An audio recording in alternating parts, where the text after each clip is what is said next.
Hai semuanya, kembali lagi dengan video pembelajaran kita yang berjudul Peran Vitamin dalam Menjaga Kesehatan Jaringan Pendukung Gigi.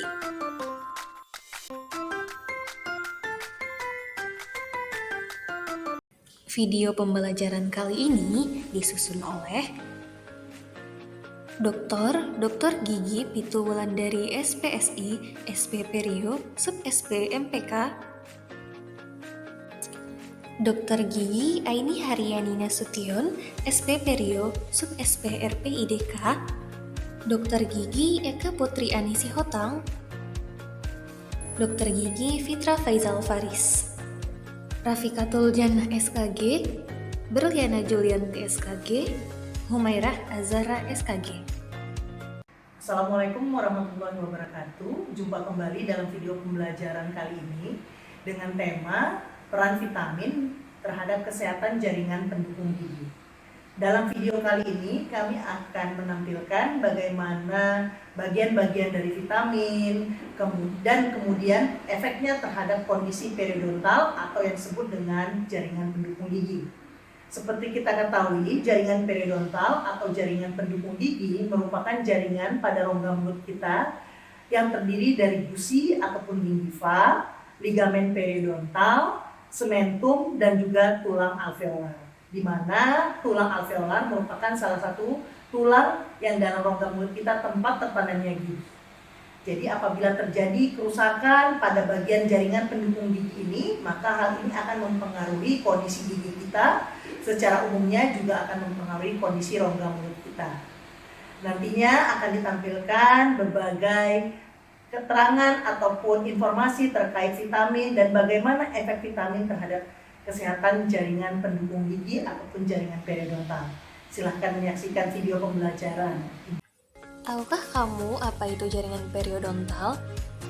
Jaringan periodontal adalah jaringan yang mengelilingi gigi dan berfungsi sebagai penyangga gigi yang terdiri dari gingiva, sementum, ligamen periodontal, dan tulang alveolar. Jadi, gimana sih ciri-ciri gusi yang sehat? Nah, gusi yang sehat itu normalnya berwarna merah jambu atau coral pink. Kemudian konsistensinya lunak dan terdapat stippling, yaitu tekstur berbintik-bintik seperti kulit jeruk pada gusi.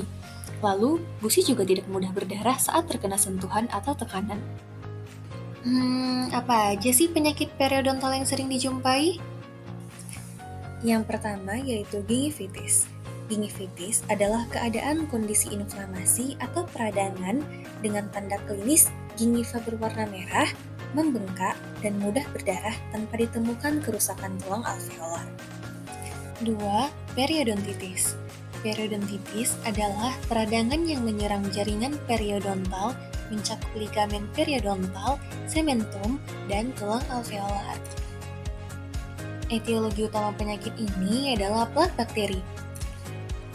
Adapun faktor-faktor yang memengaruhi penyakit periodontal adalah yang pertama yaitu usia, 2. jenis kelamin, 3. tingkat pengetahuan, 4. yaitu ada faktor lokal, 5. faktor sistemik, terakhir yaitu ada faktor nutrisi. Nutrisi terdiri dari protein, karbohidrat, lemak, mineral, serat, air, dan juga vitamin. Dalam video pembelajaran kali ini, kita akan membahas tentang vitamin, perannya terhadap kesehatan dan juga khususnya terhadap jaringan periodontal.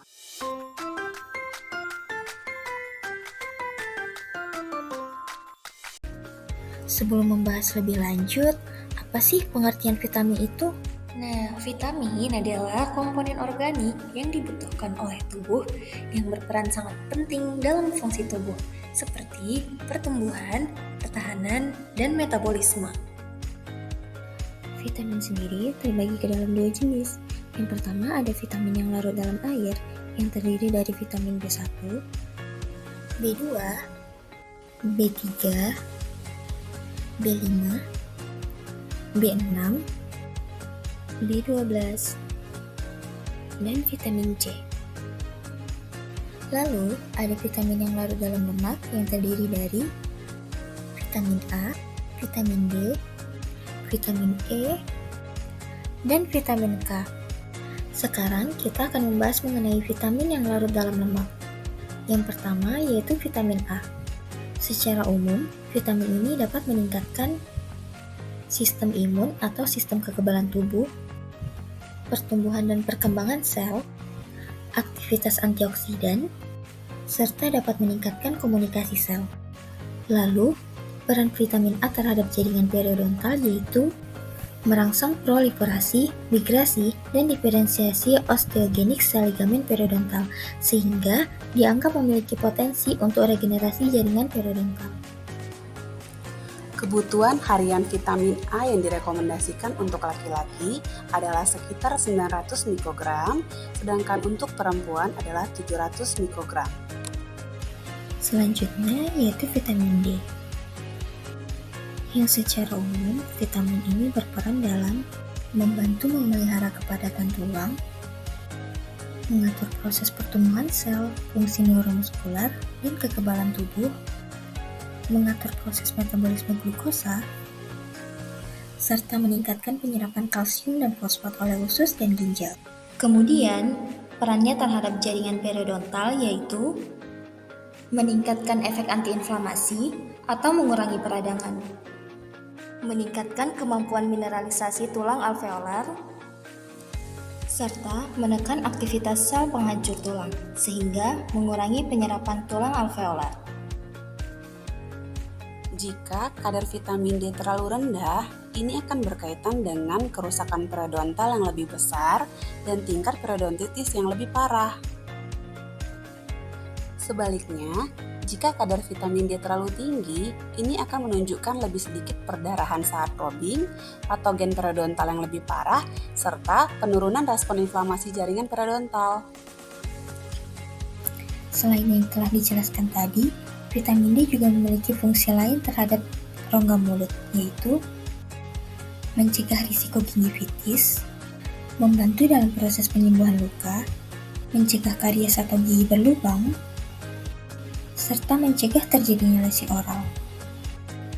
Nah, untuk kebutuhan harian, laki-laki dan perempuan membutuhkan 15 mikrogram vitamin D setiap harinya.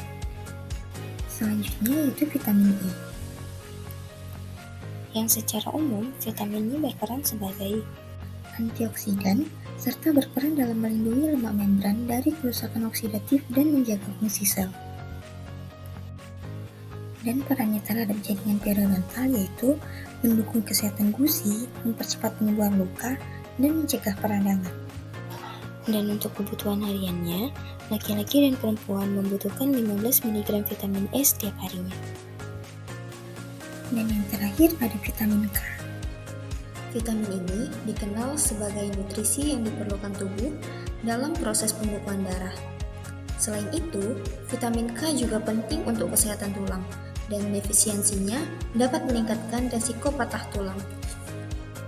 Dan sebagai kebutuhan harian, laki-laki membutuhkan 120 mikrogram vitamin E setiap harinya, sedangkan perempuan membutuhkan 90 mikrogram.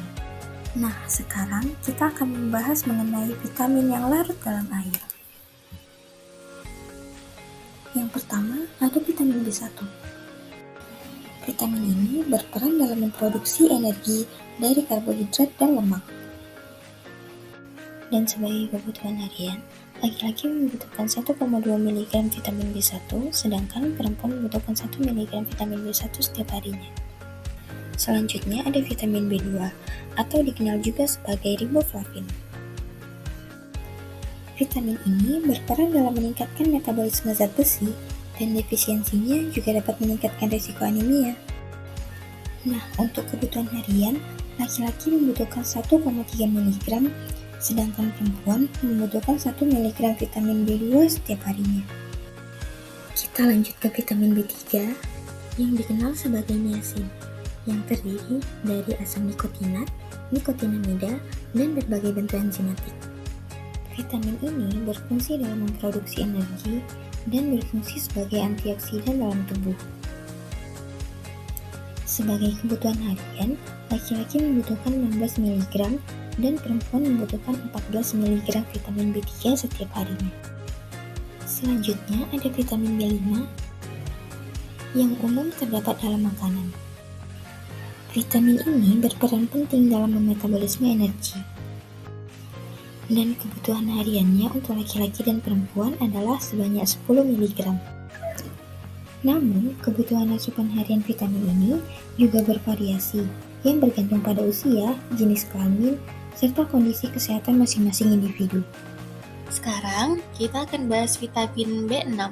Secara fungsional, B6 merupakan vitamin yang sangat penting karena terlibat dalam produksi sel darah merah, metabolisme karbohidrat, detoksifikasi hati, kesehatan otak, dan sistem saraf. Untuk kebutuhan harian, laki-laki memerlukan vitamin B6 1,3 mg per hari, sedangkan perempuan memerlukan 1,2 mg. Selanjutnya, vitamin B9. Ada beberapa fungsi penting dari vitamin B9. Yang pertama yaitu berperan mendukung kesehatan otak. Kedua, berperan penting untuk produksi sel darah merah. Ketiga, kekurangan vitamin B9 yang disertai kekurangan magnesium, zat besi, vitamin B6, dan vitamin B12 dapat merusak produksi sel darah merah. Kebutuhan harian vitamin B9 baik pada laki-laki maupun perempuan yaitu 400 mikrogram per hari. Selanjutnya ada vitamin B12. Vitamin B12 ini sendiri memiliki beberapa fungsi unik, yaitu 1. Dapat disimpan dalam tubuh selama bertahun-tahun. 2. Molekul dari vitamin B12 ini sendiri lebih besar dan memiliki struktur yang lebih kompleks. 3. Hanya dapat disintesis oleh mikroorganisme seperti bakteri dan jamur. 4.